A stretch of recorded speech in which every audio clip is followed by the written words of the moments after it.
Hello everyone, welcome back to my YouTube channel forensic Gyan. और आज हम एक बहुत ही इम्पोर्टेंट टॉपिक के बारे में बात करने वाले हैं जिसका नाम है forensic science infrastructure in India. कि फॉरेंसिक साइंस ओवरऑल इंडिया में कैसे वर्क करता है, आज हम इसके बारे में बात करने वाले हैं। Basically organisational structure of forensic science labs India में कैसे हैं, इस पर आज हम चर्चा करने वाले हैं। ये टॉपिक सिर्फ थ्योरी नहीं है, ये एक्चुअली बताता है कि इंडिया में फॉरेंसिक साइंस काम कैसे करती है। एग्जाम में इस टॉपिक से डायरेक्ट एमसीक्यूज आते हैं, शॉर्ट्स नोट बनते हैं, लॉन्ग आंसर भी लिखे जाते हैं। और प्रैक्टिकली अगर आप फॉरेंसिक प्रोफेशनल बनना चाहते हो तो ये स्ट्रक्चर समझना मैंडेटरी हो जाता है। इस लेक्चर में हम स्टेप बाय स्टेप देखेंगे central labs, state labs, regional और मोबाइल लैब्स, और लास्ट में हम एनसीआरबी को भी डिटेल से पढ़ेंगे। तो चलिए अब हम अगर बेसिक कॉन्सेप्ट से देखें तो सबसे पहले हम एक सिचुएशन को इमेजिन करते हैं। ठीक है, एक सीरियस क्राइम हुआ है जैसे कि मर्डर। तो पुलिस ने ब्लड सैंपल कलेक्ट किए, वेपन सीज किया है, फिंगरप्रिंट्स उठाए हैं, डॉक्यूमेंट और डिजिटल एविडेंसेस लिए हैं। तो अब ये एक इम्पोर्टेंट सवाल उठता है, इस एविडेंस का आगे क्या होता है?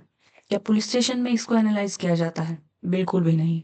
फॉरेंसिक एग्जामिनेशन के लिए साइंटिफिक इंस्ट्रूमेंट्स चाहिए होते हैं, ट्रेन्ड फॉरेंसिक एक्सपर्ट्स चाहिए होते हैं और लीगली एक्सेप्टेड प्रोसीजर फॉलो करने होते हैं। इसीलिए forensic science planned organisational structures के बिना एग्जिस्ट नहीं कर सकती है। ठीक है, तो अब बात करते हैं कि why forensic science laboratories are important, या क्यों ज़रूरी है ये सब।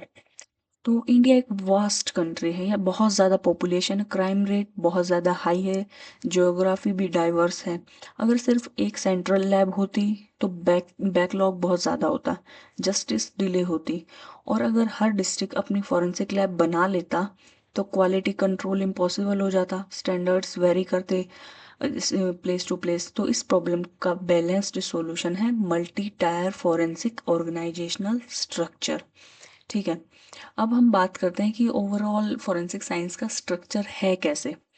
तो इंडिया में फॉरेंसिक साइंस लैब्स 3 लेवल पर काम करते हैं। ठीक है, पहला है सेंट्रल लेवल पर, दूसरा है स्टेट लेवल पर और थर्ड है रीजनल लेवल पर।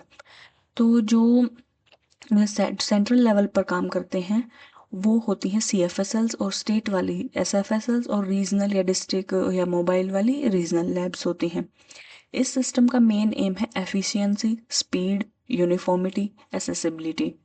ठीक है, तो अगर हम एग्जाम के पॉइंट ऑफ व्यू से देखें तो आप लिख सकते हैं Indian forensic labs function under 3 tier organisational structure. ठीक है, और ये जो सेंट्रल लैब्स होती हैं ये मिनिस्ट्री ऑफ होम अफेयर्स के अंडर काम करती हैं। ठीक है, फिर आता है directorate of forensic science services. फिर आती हैं सेंट्रल लैब्स, फिर स्टेट लैब्स, फिर रीजनल लैब्स। ठीक है, अब ये क्या होता है कि directorate of forensic science services ये एक एजेंसी है जो मिनिस्ट्री ऑफ होम अफेयर्स के अंडर काम करती है। ये सुपरवाइज करती है कि सीएफएसएल्स इंडिया में कैसे काम कर रही हैं, एक प्रॉपर स्टैंडर्ड से सेट करती हैं फॉर एग्जामिनेशन। ठीक है, कि एविडेंस को कैसे एनालाइज किया जाता है, उनका एक स्टैंडर्ड प्रोसीजर ये सेट करती हैं। ये ट्रेनिंग को प्रमोट करती हैं, रिसर्च काम करवाती हैं, एक्रेडिटेशन प्रोवाइड करवाती हैं। फिर हम बात करते हैं सेंट्रल फॉरेंसिक साइंस लैब्स क्या होती हैं। ठीक है, सबसे ऊपर होती हैं ये सेंट्रल फॉरेंसिक साइंस लैब्स, जिसे हम सीएफएसएल भी कहते हैं।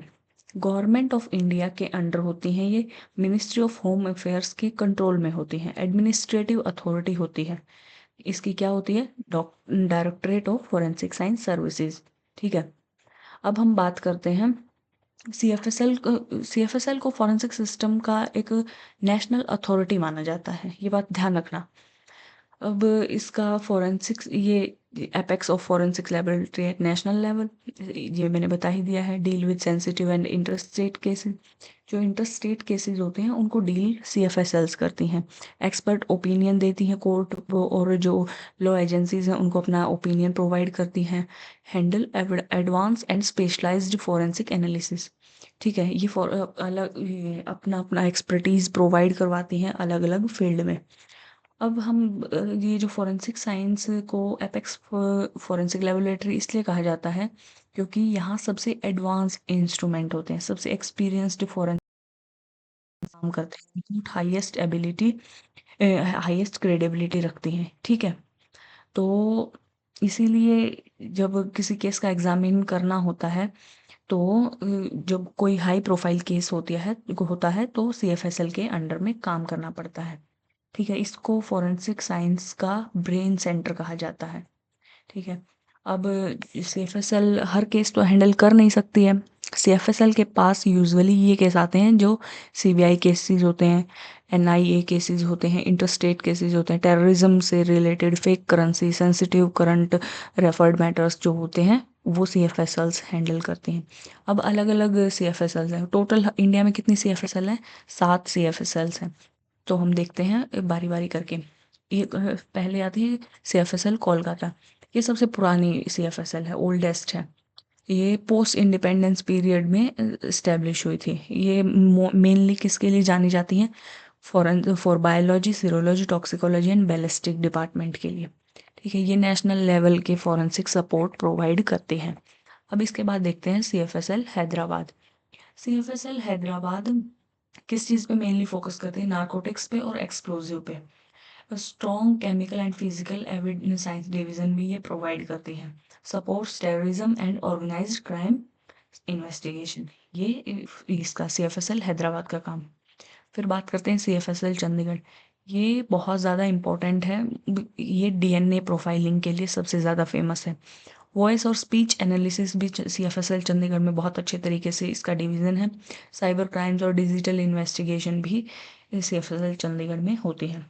फिर बात करते हैं जो अदर 4 बची हुई सीएफएसएल्स हैं, वो है CFSL Bhopal, CFSL Pune, CFSL Guwahati और सीएफएसएल न्यू दिल्ली। ठीक है, सीएफएसएल भोपाल मल्टी डिसिप्लिनरी है। इसमें हर डिवीज़न पाया जाता है। पुणे में मेनली फोकस किया जाता है टॉक्सिकोलॉजी और केमिस्ट्री डिवीज़न में। गुवाहाटी में नॉर्दर्न ईस्टर्न जो स्टेट्स हैं वहाँ पे ये उनको सपोर्ट करती है। और न्यू दिल्ली में जो ये है, ये सीबीआई के जो कंट्रोल केसेस, सेंट्रल केसेस होते हैं, उनके अंडर ये काम करती है। ठीक है, अब हम बात करते हैं एसएफएसएल्स यानी कि state forensic science laboratories. State forensic science laboratories क्या होती हैं? ये स्टेट गवर्नमेंट के अंडर होती हैं, होम डिपार्टमेंट या पुलिस के कंट्रोल में होती हैं। हर स्टेट का अपना एसएफएसएल होता है। एसएफएसएल को फॉरेंसिक सिस्टम का बैकबोन कहा जाता है। ठीक है, अब अगर हम इसकी बात करें फंक्शंस की फंक्शन क्या क्या है एसएफएसएल के, तो एसएफएसएल का काम होता है स्टेट के अंडर होने वाले क्राइम्स का forensic examination, police requisition handle करना, कोर्ट्स को एक्सपर्ट ओपिनियन देना। मेजॉरिटी केसेस जैसे मर्डर, सेक्सुअल असॉल्ट, एनडीपीसीएस, फोर्जरी, ये सब केसेस एसएफएसएल में एनालाइज होते हैं। ये मेन फंक्शन होता है एसएफएसएल का। अब हम बात करते हैं आरएफएसएल की, कि रीजनल फॉरेंसिक साइंस लैब्स। ये एक एसएफएसएल होने से देखिए, एक बात समझते हैं, सिर्फ एक एसएफएसएल होने से क्या होता है? काम डिले हो जाता है, बैकलॉग बढ़ता है। इसीलिए बनती हैं रीजनल फॉरेंसिक साइंस लेबोरेटरीज। ये लैब्स एसएफएसएल के अंडर काम करती हैं, डिस्ट्रिक्ट वाइज सर्विस देती हैं, स्पीड और एफिशिएंसी बढ़ाती हैं ये काम की। ये इनका मेनली फंक्शन होता है। अब हम बात करते हैं मोबाइल फॉरेंसिक यूनिट्स की। मोबाइल फॉरेंसिक यूनिट्स क्या है? ये एक मॉडर्न डेवलपमेंट है अगर देखा जाए तो फॉरेंसिक लैब्स का। ये स्पेशली डिज़ाइन की गई वैन्स होती हैं जो क्राइम सीन पर डायरेक्टली जाती हैं, एविडेंस वहीं पर प्रोसेस करती है, कॉन्टामिनेशन को प्रिवेंट करती हैं। रूरल और रिमोट इंडिया के लिए ये लैब्स गेम चेंजर हैं। और बीएनएस के बाद साइंटिफिक इन्वेस्टिगेशन का इम्पोर्टेंस इनको मिला है। क्राइम सीन इन्वेस्टिगेशन कंपलसरी भी हो रहा है, जैसे बीएनएस का रूल आया है बीएनएसएस का। तो future of India forensic system ban हो चुकी है। अब हम बात करते हैं एनसीआरबी की, कि एनसीआरबी क्या है। NCRB basically stands for national crime record bureau. इसकी इस्टेब्लिशमेंट कब हुई थी? 1986 में। किसके अंडर आता है? मिनिस्ट्री ऑफ होम अफेयर्स के अंडर आता है। इसका क्या काम होता है? National repository of crime and criminal data. तो एनसीआर में फॉरेंसिक लैब नहीं है, लेकिन फॉरेंसिक सिस्टम का एक डाटा बैकबोन है। ठीक है, अब अगर हम इसके रोल की बात करें कि इसका रोल क्या है फॉरेंसिक, इसका एनसीआरबी का, तो इसका काम है क्राइम डाटा को कलेक्ट करना, एनालाइज करना, पॉलिसी मेकर्स को सपोर्ट देना, नेशनल क्राइम डाटाबेसेस मेंटेन करना। ठीक है, अगर सिंपल वर्ड में मैं बोलूँ तो एनसीआरबी को कहा जाता है ब्रेन ऑफ क्राइम डाटा। ठीक है। अब जो इसका मेन डेटाबेस होता है एनसीआरबी का, वो कौन कौन से हैं? एनसीआरबी का मेन डेटाबेस है जैसे सीसीटीएनएस, ये है crime and criminal tracking network. Police station digitisation के लिए ये यूज होता है। ठीक है। अब फिर आता है NAFIS। ठीक है, ये किस लिए यूज होता है?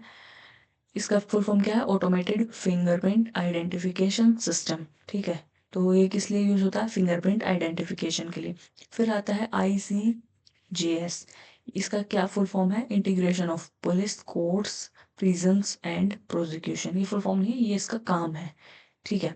अब हम देखते हैं इम्पोर्टेंट एनसीआरबी पब्लिकेशंस की। पब्लिकेशन कौन कौन सी हैं? तो जो crime in India annual report publish करती है एनसीआरबी की, किस स्टेट में क्या क्राइम हुआ, कितना इसका रेट बढ़ा है, कितना घटा है, ये सब पब्लिश कौन करवाता है? एनसीआरबी करवाती है। एक्सीडेंटल डेथ्स, सुसाइड्स, ये सब की रिपोर्ट कौन तैयार करता है? एनसीआरबी। तो ये बेसिकली इसका इम्पोर्टेंट, ये इसकी पब्लिकेशन होती हैं जो हर साल एनुअली पब्लिश की जाती हैं। ठीक है। तो इस रिपोर्ट से हमें क्या क्या पता चल सकता है? क्राइम कौन सा ट्रेंड है, ट्रेंड ट्रेंड करा, स्टेट वाइज कंपैरिजन कर सकते हैं। जेंडर अगर बाइस्ड डाटा है तो उसको भी हम एनालाइज कर सकते हैं। अब हम बात करते हैं एजुकेशन की। Forensic science education in India. Forensic system तभी स्ट्रांग होगा जब एजुकेशन स्ट्रांग होगी। तो अगर हम टॉप यूनिवर्सिटीज़ या टॉप उसके कॉलेजेस की बात करें तो सबसे ऊपर आता है national forensic science university. Government forensic colleges भी आते हैं, स्टेट यूनिवर्सिटीज़ भी आती हैं। तो ये institute future forensics expert produce करती हैं। तो इनके बारे में जानना बहुत ज़रूरी है। तो ये NFSU है, ये इंडिया की फर्स्ट डेडिकेटेड फॉरेंसिक यूनिवर्सिटी है। इसमें UG PG और PhD कोर्स दोनों प्रोवाइड किए जाते हैं। मेनली फोकस करती है फॉरेंसिक साइंस पे, साइबर और क्रिमिनोलॉजी पर भी। मल्टीपल कैंपस है अक्रॉस इंडिया, जैसे कि दिल्ली में है, गुवाहाटी में है, पुणे में है, गोवा में है, और मेन कैंपस इसका गांधीनगर में है। ठीक है। अब बात करते हैं नेशनल इंस्टीट्यूट ऑफ, बताइए, NICFS। ठीक है। और जो अलग अदर फॉरेंसिक और गवर्नमेंट इंस्टीट्यूट है फॉरेंसिक साइंस के, NICFS है, ये कहाँ पे प्लेस है? दिल्ली में। ये किस लिए यूज होता है? ट्रेनिंग एंड एकेडमिक प्रोग्राम्स के लिए। इंस्टीट्यूट ऑफ फॉरेंसिक साइंस कहाँ पे है? मुंबई में। स्टेट गवर्नमेंट यूनिवर्सिटीज भी होती हैं जो फॉरेंसिक साइंस कोर्स प्रोवाइड करती हैं। तो इसका ओवरऑल हमने आज जो पढ़ा, इसका कंक्लूजन क्या निकलता है? फोरेंसिक लैब्स के हमने स्ट्रक्चर के बारे में पढ़ा है, CFSL, SFSL, RFSL और मोबाइल लैब्स के बारे में पढ़ा है, NCRB को भी डिटेल में पढ़ा है। तो अगर आप ये टॉपिक समझ गए हैं तो आई थिंक आप कोई भी क्वेश्चन गलत नहीं करेंगे, आपको कोई भी क्वेश्चन टफ नहीं लगेगा।